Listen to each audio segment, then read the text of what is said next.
Hi, I'm Andrew Armstrong and welcome to the back office. I was rudely awakened this morning by Amazon delivery, which was unexpected because it was actually a whole day earlier. It came very quickly and it's an Amazon delivery of this book, which is by Stuart Ashen. It does have a scratch on it that's really naughty.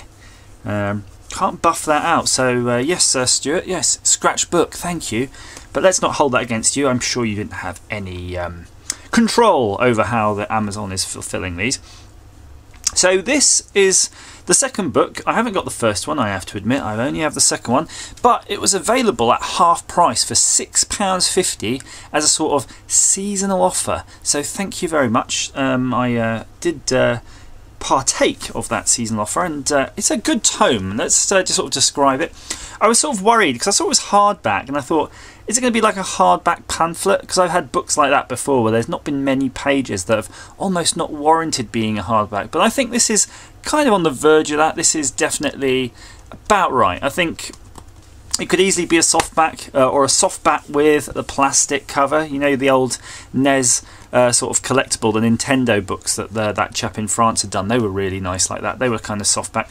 I think it might be easier to read if it was softback, to be honest. That's just my observation, but again, you know, I'm not making a book. I don't get to choose, so that's fine. Very well done. So there's a nice little intro in here. I have kind of read through the first couple of pages. There's an intro here, but then there's also an introduction by the actual founders of the company who've published this, which are called Unbound, and they're sort of an interesting, not quite Kickstarter, but kind of crowd social media starter, I want to say. It's an interesting model, but yeah, read that, and that's about their model, how you get to interact with the potential authors or the authors of the potential book before it becomes a book, and then you get a special, I don't know, golden edition that's signed or something. Very nice paper, nice bright print. I think that's probably the best way. You could see that here. You can see in the quality, and I'm going to zoom in. You could see the quality there. I mean, that's lovely and sharp, isn't it? It's so sharp, if it were braille, it would cut your fingers. Hee. And if I then go through, there's the super friends, and this list of his super friends who have donated a substantial amount of money to it. And that's me, of course, who's only sort of not even paid full price for it. So yeah, these guys are the guys who obviously have deserved their name in lights. And that's Stuart's Twitter logo. You've noticed that's sort of his avatar of these days. So I don't know which came first, the Twitter or this. Probably this. But we'll go through. Here's the contents then to all the games covered, and I'll just sort of read through them. Well, maybe, let's see. Off we saying Pat Baravento, interview Chinny Hill. Chinny Hill's in there. Belial, Butterfly, Castle Top, interview Daniel Hardcastle, Hideous Commercial Failure Corner, Chef, or is it Chief? Chef, I think. Interview Jim Sterling, Cisco Heat. Oh, I like Cisco Heat. Death Kick. Interview Daniel Ibsen, Domain of the Undead. Interview John Bain, Commodore 64 Co-op, Conversion Battle Royale. The Flintstones, Galaxions. Hair Razor, Prelude and Finale. Munchman, interview Kieran Hawken, Mystery Manor. Menski's Arcade Hall of Shame, interview Laura Kate. There's a lot of bloody interviews here, isn't there? Squidge Update, Pro Soccer 2190. Robobolt, Turbo Load game covers that you've probably never seen before. Roland on the Run, interview Nostalgia Nerd. The Worst Joystick Ever, Top Banana, interview Kim Justice. Weck Le Mans, acknowledgements. Horse and Burger Appreciation Page, Turbo Load names you've probably never heard of, and Index. So if you are familiar in the sort of YouTube world, you'll recognise a lot of these names. They're sort of the gaming things, and be interesting. I will see Chinny. Out of all the people there I probably speak to Chinny the most. So I'm quite interested to see what he's got to say. So let's just skip over. Look, we'll skip over the introduction, and I'll have a quick look to see what Chinny's got. Just an observation here. I did pass through this earlier, and I thought that the graphics here, this is a game cover, but the quality could have been better. It looks like a kind of scan pulled off the internet, so it's not as sharp as the text. A little bit disappointing in that, but I wouldn't have rolled with that as my first image, put it that way. But the other pictures in there, like the screenshots, are really sharp. I think they must have been taken off an emulator, so they're pixel perfect. Really nice with those. It's a wordy book. There's quite a lot of wordy words in there, so if you're not used to words and you prefer pictures, probably a little bit like me, if I'm to be honest, then it might not be for you, or just get it and just put the effort in reading. But there's lots of lovely pictures, and here's that interview with Chinny. So we'll have to read that. You know what? There, youtube.com/c/ChinnyHill10. I think you can omit the /c, Chinny. You might want to try that. You can get look a bit better.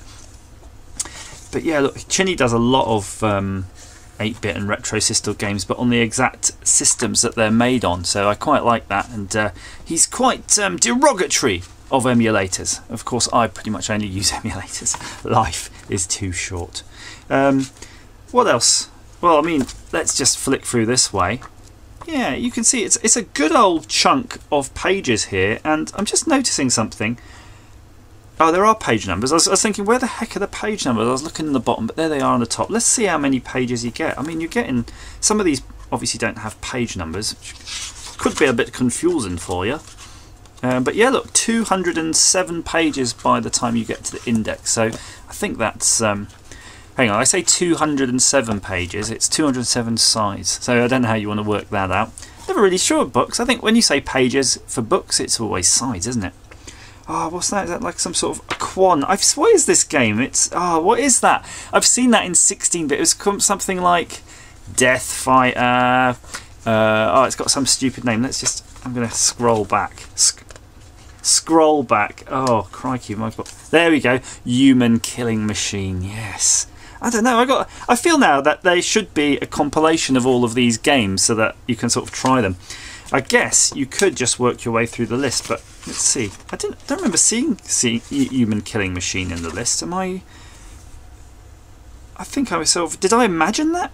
We just seen Human Killing Machine, but again, I don't see it in the list. So there might be some internal featurettes in here as well. So, that might preclude me from finding out all the games, the entire games list, and then working my way through them. But yeah. That's good. It's good, isn't it? It's good. It's a good little thing, and I think, crikey, for £6.50 or even 13 quid if that's what it costs full price, I think you got quite a few hours of entertainment there, really. Oh yeah, there you go. UK £12.99. Yeah, 13 quid. Yeah, I think if you think about it, you're contributing to the sort of indie game YouTubing video content world. For 13 quid, it's probably not a bad way of giving back, and you do get quite a lovely book at it. I mean, there's plenty of other ways you can spend 13 quid on, and you'll just never get anything at the end of it. So I think, yeah, go for that. I don't think it's necessarily still on that offer, but if it is, great. If not, pay the full amount, and I think you could do a lot worse. So that's me for now. I'm just going to probably I don't know where I'm going to keep this. I know it's a bit naughty, but I might have to keep it in the loo, because if you've got kids as well and they're running around doing your head in, I don't know when you're going to read this. Maybe at bedtime, but then that would eat into the old Netflix and YouTube, of course. So I don't know. Please comment down below on how and where you read your Attack of the Flickering Skeletons. Go out and buy it, and enjoy more terrible old games you've probably never heard of by Stuart Ashen. Bye-bye. Oh, Ashen. I bloody call it Ashens. Ashen. Bye-bye.